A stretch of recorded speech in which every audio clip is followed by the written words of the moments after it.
Police ஸ்டேஷன்லலாம் பார்த்தீங்கன்னா யாராச்சும் தப்பு பண்ணிட்டாங்க அப்படின்னு சொல்லி போலீஸ் அரெஸ்ட் பண்ணி கூட்டிகிட்டு வந்தாங்கன்னா அவங்களோட பழைய ரெக்கார்டு ஏதாவது இருக்கா, இவங்க வந்து ஏற்கனவே இந்த மாதிரி தப்பு பண்ணியிருக்காங்களா, இல்லை வந்து இது தெரியாமல் பண்ணிட்டாங்களா அப்படின்றத பழைய ரெக்கார்ட் வச்சு அவங்க செஞ்சதை வச்சு அதுக்கேற்ற மாதிரி தண்டனை கொடுப்பாங்க.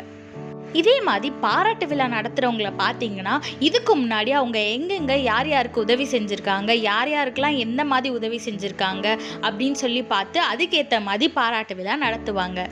இதே மாதிரி தாங்க நம்மளோட வாழ்க்கையிலையும் நம்ம என்னென்ன காரியங்கள் செஞ்சுருக்கோமோ அதுக்கு ஏற்றபடி தண்டனையாக இருந்தாலும் சரி, பாராட்டாக இருந்தாலும் சரி, அதுக்கேற்ற ஆசீர்வாதமாக இருந்தாலும் சரி, தேவன் வந்து நம்ம என்னென்ன செஞ்சோமோ அதுக்கேற்ற பலனை வந்து தேவன் தருகிறார். ஆனால் மற்றவங்கெல்லாம் உலக பிரகாரமான பார்வை வச்சு, அதாவது வெளி தோற்றத்தை வச்சு நீங்கள் என்ன பண்ணுறீங்க ஏது பண்ணுறீங்கன்றது வெளியே இருந்து பார்த்து அதுக்கேற்றபடி அவங்க வந்து பாராட்டுறதோ இல்லை தண்டனை கொடுக்கறதோ செய்வாங்க.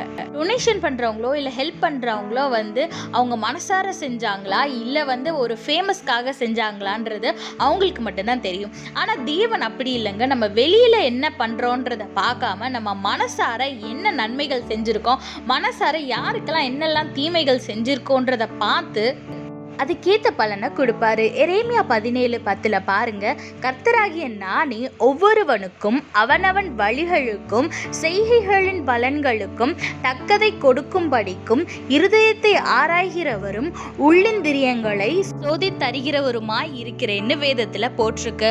ஆமாங்க, மற்றவங்க உங்களை என்னதான் ஜட்ஜ் பண்ணாலும் நீங்கள் அதை பற்றி கவலைப்படாதீங்க. தேவன் வந்து எப்போவுமே உங்கள் இருதயத்தை பார்த்து தான் வந்து அவர் உங்களுக்கு ஏற்ற பலனை தருவார். அதனால் நீங்கள் நன்மை செய்கிறத தொடர்ந்து செஞ்சுக்கிட்டே இருங்க. அதுக்கேற்ற பலனை தேவன் நிச்சயமாக தருவார்.